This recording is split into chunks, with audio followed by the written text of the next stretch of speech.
A Turquia de hoje é uma fascinante mistura de grandes e agitadas cidades e áreas agrícolas férteis e ricas, onde as uvas crescem sob o céu azul. Seu povo é trabalhador e receptivo aos estrangeiros. Os turistas vêm aqui para conhecerem cidades da história bíblica ou para percorrerem locais que um dia dominaram a paisagem da antiga Anatólia.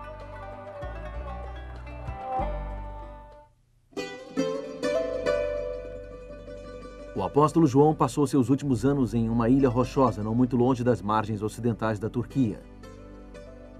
Desta ilha, ele escreveu aos novos cristãos de 7 grandes centros. Muitos estavam sofrendo perseguição e opressão por parte do Império Romano. Hoje visitaremos a antiga Pérgamo e conheceremos mais uma das cartas de uma ilha solitária.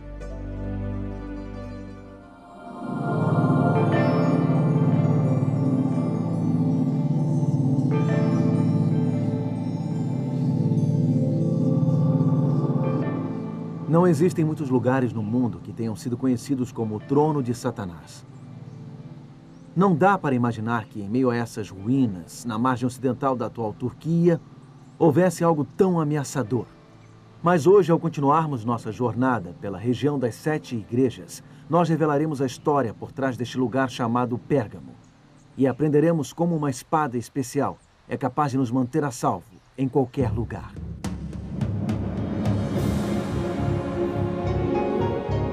Ele permaneceu através dos tempos.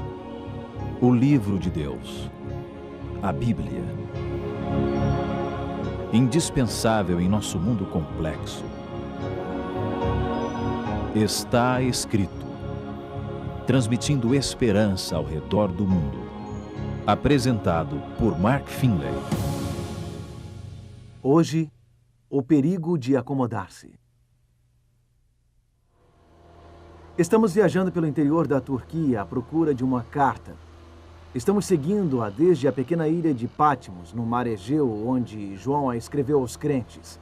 Hoje queremos entender a mensagem dada por Jesus através de João para os crentes da cidade de Pérgamo.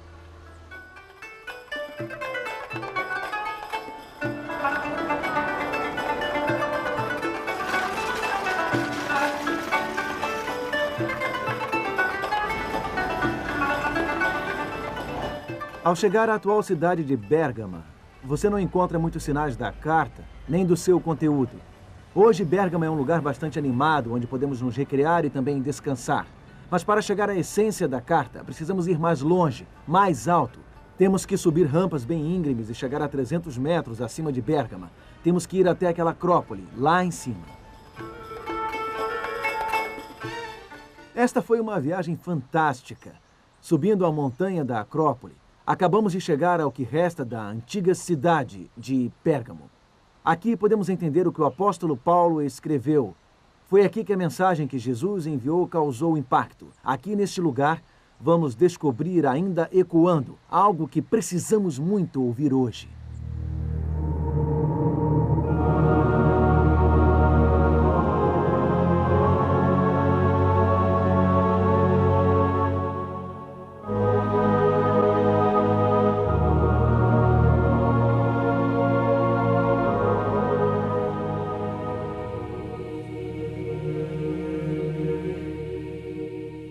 A mensagem à igreja de Pérgamo é encontrada em Apocalipse capítulo 2. Começaremos pelo verso 13.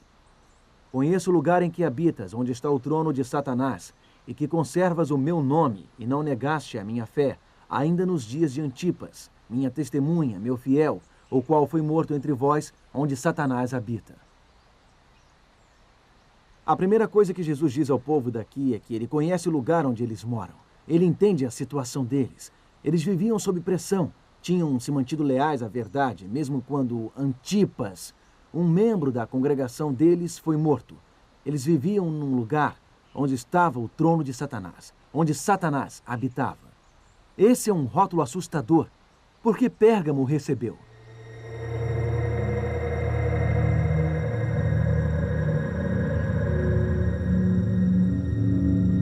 Esta fundação de pedras um dia serviu de base para um imponente altar dedicado a Zeus aqui em Pérgamo. Uma grande plataforma de quase 6 metros de altura ficava aqui. O muro externo de pedra desta ruína era decorado com altos relevos, representando a batalha dos deuses e gigantes. Era uma das obras-primas da arte helenística. Encontra-se agora no Museu de Pérgamo, em Berlim. Altar de Zeus, trono de Satanás. Existem surpreendentes paralelos. Na verdade, Pérgamo era o centro de 4 cultos pagãos, prestados a Zeus, Dionísio, Asclépio e Atena.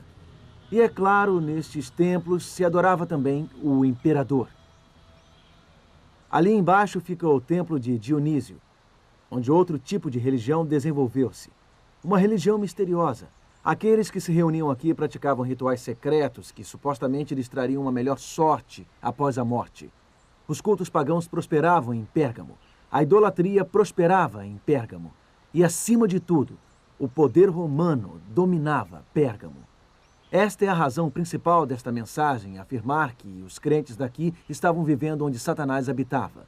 Eles estavam vivendo em um centro de poder romano, do poder romano pagão, do poder romano hostil, do poder romano perseguidor.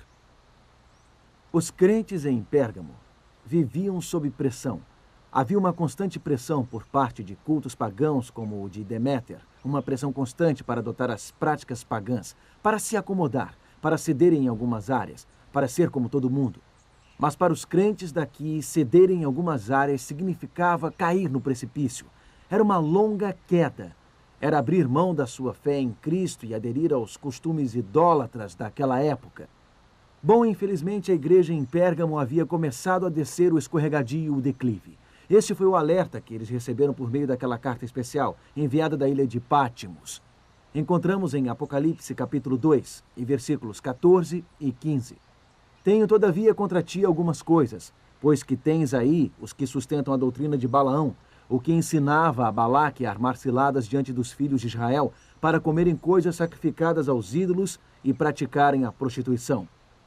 Outro sim, também tu, tens os que da mesma forma sustentam a doutrina dos nicolaítas. Os crentes em Pérgamo haviam conseguido preservar a sua fé durante tempos difíceis, mas agora eles estavam começando a sucumbir diante da constante pressão. Estavam começando a ceder. Estavam abrigando os que sustentavam a doutrina de Balaão. Balaão foi um falso profeta subornado para amaldiçoar a nação de Israel. Ele os levou a adorarem ídolos, deuses da fertilidade, cuja adoração envolvia imoralidade sexual. Os nicolaítas eram provavelmente uma seita que pregava que os atos da carne não afetavam a pureza da alma. Em outras palavras, não importava o que você fizesse no corpo, este pensamento incentivava a imoralidade sexual. Então, aqui na igreja de Pérgamo, havia pessoas ensinando coisas que levavam diretamente à imoralidade, ao descumprimento das leis de Deus. E nesse aspecto eles estavam se conformando com as práticas pagãs. Os pagãos ao redor desses crentes simplesmente não consideravam a infidelidade como algo grave. Esta não era uma prática condenada por eles. Os cristãos em Pérgamo sabiam o que era certo e o que era errado. Eles sabiam o quanto Deus queria que a intimidade conjugal fosse preservada. Mas eles estavam cedendo a ensinamentos que apontavam para a direção oposta. Eles estavam adotando atitudes que abalavam alguns de seus valores básicos. Os crentes têm enfrentado o mesmo desafio ao longo da história. Quando Satanás não conseguiu destruir a igreja através da perseguição, ele mudou seus métodos. A palavra Pérgamo significa exaltado. Com certeza, esta colina com vistas para a moderna cidade lá embaixo é um lugar elevado. Milhares e milhares de pessoas entraram para a igreja durante o 4º e o 5º séculos. A igreja começou a receber favores do Estado romano. Constantino, o imperador romano, se converteu ao cristianismo. Com esta nova popularidade, mudanças começaram a ocorrer na igreja cristã. Quando os pagãos tornaram-se cristãos, eles trouxeram consigo muitas práticas pagãs para dentro da igreja. Os romanos gostavam muito de construir estátuas. A adoração ao imperador era muito comum. A adoração de imagens e de ídolos foi introduzida na igreja. Constantino tinha uma predileção particular pelo deus Sol Apolo. No livro A História da Igreja Oriental, na página 184, vemos o pungente comentário. As moedas de Constantino tinham de um lado as letras do nome de Cristo e do outro lado a figura de Apolo, o deus Sol, como se ele não ousasse renunciar à proteção do deus Sol. Aos poucos, Gradualmente, durante este período, os mandamentos de Deus foram substituídos por dogmas humanos. O simples princípio bíblico da salvação pela fé em Jesus Cristo foi substituído pelo complicado sistema de salvação pelos dogmas e decretos da igreja. O apelo de Deus para o seu povo nesta época era por fidelidade à palavra de Deus. Acomodação. A mensagem a Pérgamo nos adverte contra isto. Acomodação. A acomodação ocorre quando nos convencemos de que algo errado está certo. Sabemos que algo não está em harmonia com a vontade de Deus. Sabemos que algo não tem o apoio das Escrituras, mas praticamos mesmo assim. Fechamos os olhos para o perigo. É muito perigoso fechar os olhos quando você está caminhando na beira de um precipício. Faz uma enorme diferença se você der alguns passos na direção errada. E trágico é quando você sabe que algo está errado, mas pratica mesmo assim. A questão é, como a igreja em Pérgamo chegou a este ponto? Afinal de contas, não tinham eles sido fiéis antes? Não tinham eles sido fortes antes? Durante os momentos críticos? Como eles acabaram caindo e deslizando precipício abaixo? Vou lhes mostrar uma outra coisa sobre a cidade onde esses crentes viviam.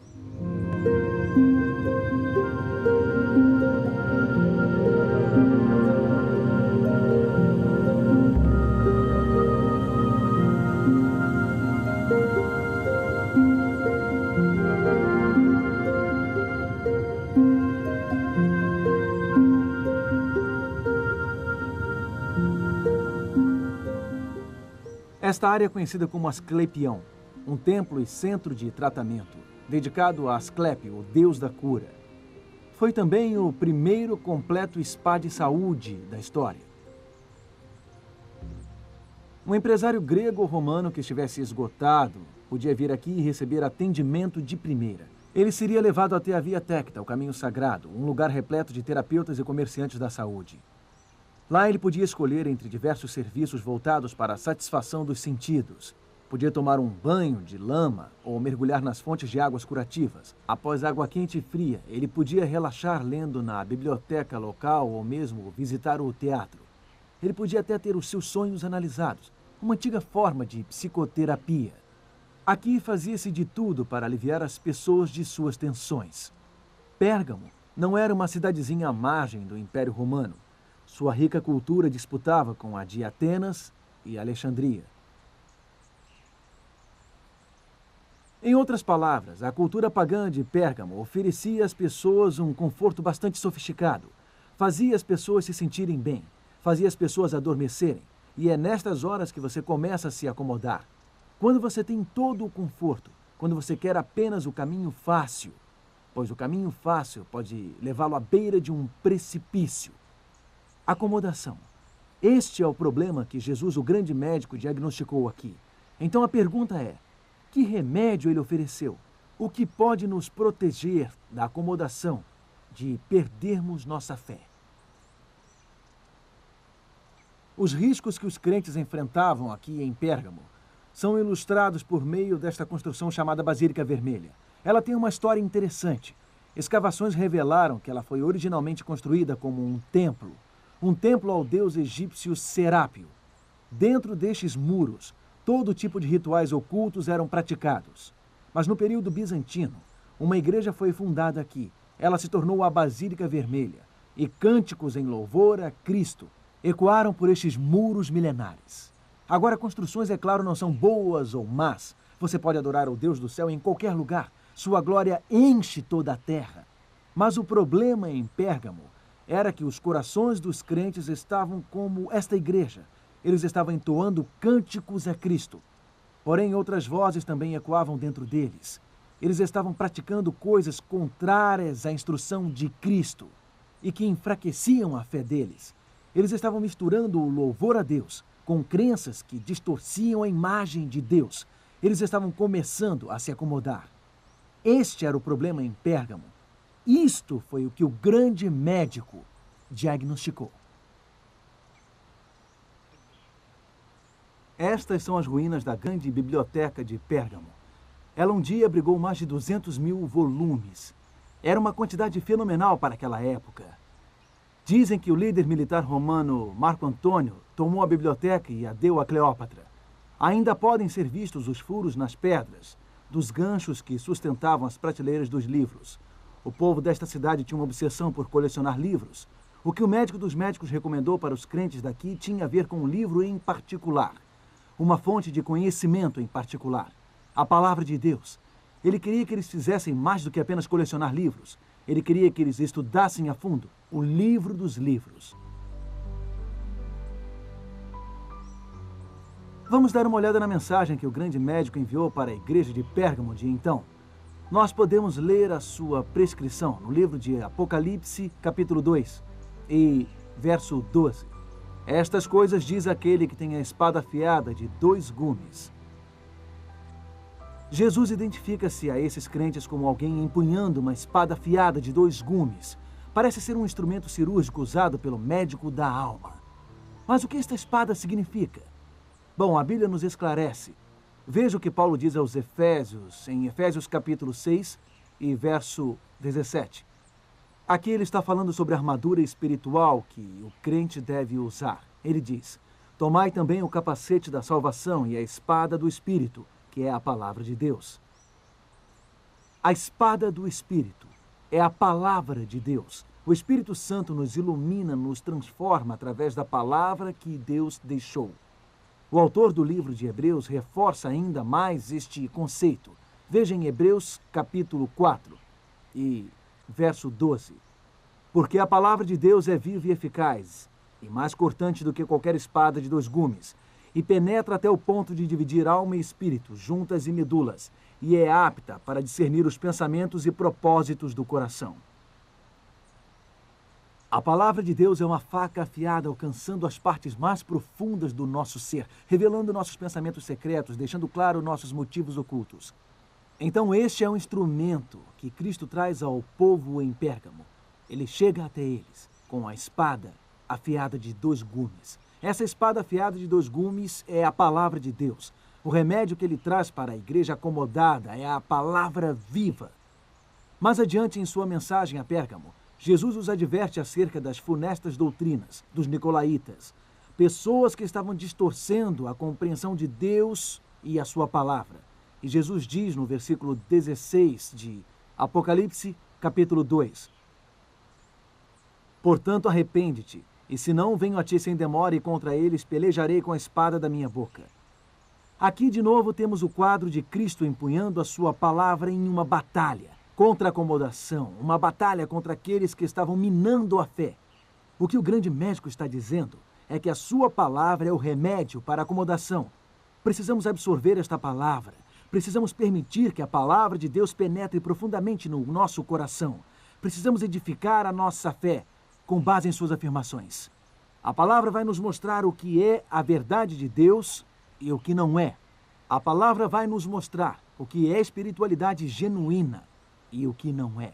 A palavra vai nos mostrar que passos conduzem a um relacionamento saudável com Deus e que passos nos afastam dele.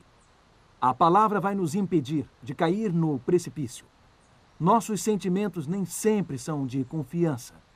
Outras pessoas nem sempre são de confiança. Mas a palavra de Deus sempre aponta na direção certa.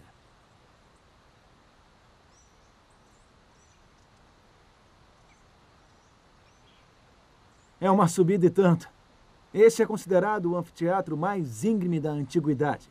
O povo de Pérgamo vinha a este teatro regularmente para assistir a comédias e dramas. Fazia parte da cultura pagã que influenciava os crentes daqui. Eles podiam vir e assistir a dramas como os de Medeia, a mulher que matou os filhos após ser desprezada por Jasão. Eles podiam assistir a dramas sobre Édipo, o homem que arrancou os olhos após saber que havia dormido com a sua mãe. O teatro grego explorava alguns obscuros e solenes aspectos da natureza humana. Os escritores de suas peças tinham profundos insights a expressar, mas eles não conseguiam oferecer respostas verdadeiramente redentoras. Eles não conseguiam oferecer poder que ajudasse as pessoas a superarem seus defeitos. Para isso seria preciso outro tipo de palavra, a palavra de Deus. Só ela traz as boas novas que resolvem o problema do pecado. Só ela pode nos mostrar o verdadeiro caráter de Deus. Só ela pode penetrar fundo em nossas intenções e motivos. Nós precisamos dessa espada de 2 gumes. Precisamos dessa palavra divina para nos convencer, para nos corrigir, para nos iluminar. Do contrário, cairemos na acomodação. Deixaremos nossos preconceitos ofuscarem a verdade. Permitiremos falsas convicções distorcerem nossa concepção de Deus. A palavra viva e eficaz que Jesus empunha é um remédio eficaz para a acomodação. Ela nos manterá firmes na fé. Ela nos manterá equilibrados, nos manterá saudáveis. Quero contar-lhe como o apóstolo João um dia resgatou um jovem que encontrava-se acomodado à beira do precipício. O historiador da igreja, Eusébios, relata esta história sobre ele. O jovem rapaz era um cristão inteligente e zeloso quando João o conheceu perto de Éfeso. O apóstolo o recomendou para a liderança e ele recebeu treinamento pastoral. Mas aí ele se juntou a um grupo de jovens desordeiros. Ele começou a comprometer seus princípios um a um. Finalmente, ele entrou para a vida de crime como o chefe de uma violenta gangue de ladrões. Quando João soube disso, pediu que lhe trouxesse um cavalo e um guia. Perto da cidade, ele foi capturado por esses ladrões. João pediu para ser levado ao chefe deles. Assim que o rapaz reconheceu o apóstolo, ele tentou fugir, dominado pela vergonha. Mas João correu atrás dele, apesar da idade. E então gritou: "Não temas, ainda há esperança para você. Eu intercederei junto a Cristo a seu favor." E João continuou gritando: "Darei a minha vida pela sua. Fique, creia, Cristo me enviou." Finalmente o rapaz parou. Com muita vergonha, ele lentamente virou-se para o apóstolo. Então ele largou a sua espada e caiu nos braços de João, chorando copiosamente. O apóstolo garantiu a esse jovem que o perdão ainda era possível. Este chefe de bandidos reconheceu o seu erro. João passou algum tempo com ele, fortalecendo na palavra de Deus, edificando a sua fé. E, finalmente, o rapaz retornou à igreja e continuou levando uma vida cristã exemplar. Você sabe o que essas pedras significam? Nos tempos antigos, os jurados usavam pedras pretas e brancas quando votavam pela inocência ou culpa. Uma pedra branca significava inocência. Uma pedra preta significava que a pessoa era culpada pelo crime e merecia punição. Quando o júri chegava ao veredito, o juiz entrava no tribunal e, num momento de intenso drama, exibia a pedra branca ou a pedra preta. Sabe, existe uma maravilhosa promessa nesta mensagem à igreja de Pérgamo. É uma promessa para aquele que vence, aquele que se posiciona contra a acomodação. Veja em Apocalipse, capítulo 2, verso 17. "Lhe darei uma pedrinha branca, e sobre essa pedrinha escrito um nome novo."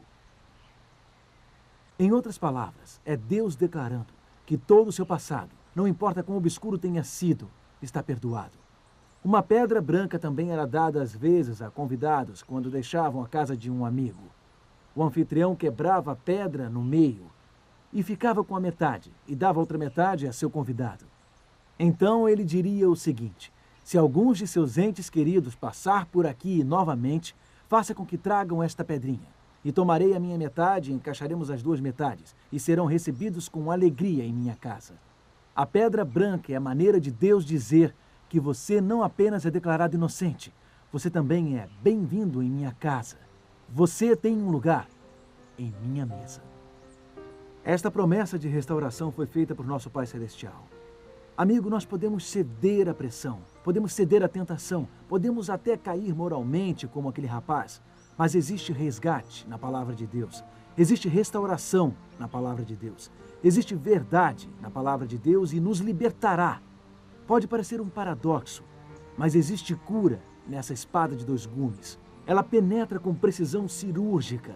É algo que o grande médico utiliza em nosso benefício. Então ele o convida a dedicar mais tempo para o estudo da palavra de Deus. Invista tempo. Invista regularmente tempo de qualidade para ouvir a voz de Deus. Peça a Deus para tornar-se seu tutor pessoal. Procure aprender o que você precisa fazer.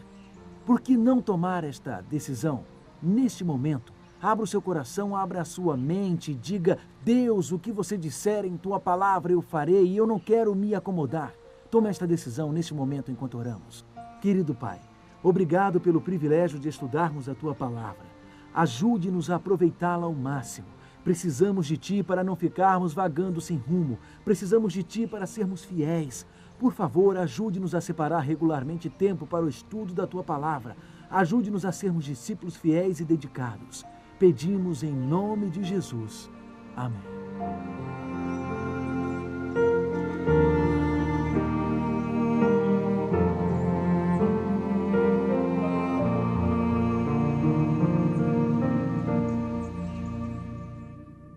Esta série maravilhosa que você está assistindo chama-se Cartas de uma Ilha Solitária. O apresentador é Mark Finley. Hoje você assistiu o 3º programa. São 7 programas ao todo. E não se esqueça que no final dela nós estamos preparando uma série especial do Está Escrito. Qual que é a verdade? Como que a pessoa vai ter certeza de que aquilo ali é a verdade?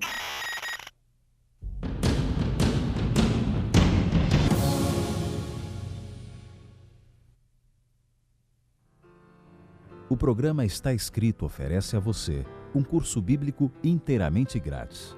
Este curso vai auxiliar você em seus estudos e o ajudará a encontrar respostas para as suas mais intrigantes perguntas. Peça agora mesmo o curso bíblico A Bíblia Ensina. Ligue para 0300 789 1111 ou escreva para Programa Está Escrito, Caixa Postal 1800, CEP 20.001-970, Rio de Janeiro. Obrigado por me acompanhar esta semana aqui em Pérgamo. Espero que o programa tenha sido uma bênção para você, em sua vida espiritual. Nos vemos semana que vem. Aqui no Está Escrito, quando viajaremos até a 4ª das 7 igrejas, Tiatira. Tiatira era uma comunidade de fé que parou de crescer numa certa época. Ela desapareceu. A carta que João lhes enviou da parte do grande médico ajuda-nos a entender como podemos evitar o trágico destino de Tiatira. Até a semana que vem e lembre-se, está escrito, nem só de pão viverá o homem, mas de toda a palavra que sai da boca de Deus.